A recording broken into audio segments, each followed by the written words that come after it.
Okay folks, I threatened to do one more video, so I'm doing it. She's done. That's it. Rego fitted. The new owner will get a reproduction registration label which will fit in there and correspond to that, but that is the original number plate she wore when she was in service with the police.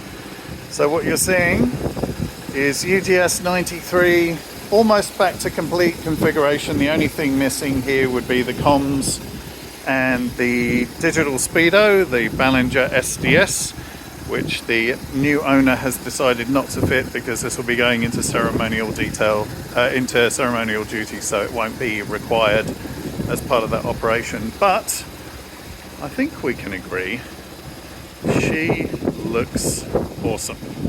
So there you go. That's 7 months in the shop, a little bit of hard work. She's back to how she was when she served with Newcastle Highway Patrol. That's it folks, over and out. This one's delivered on the 11th, so on to the next one. Catch you then. Cheers.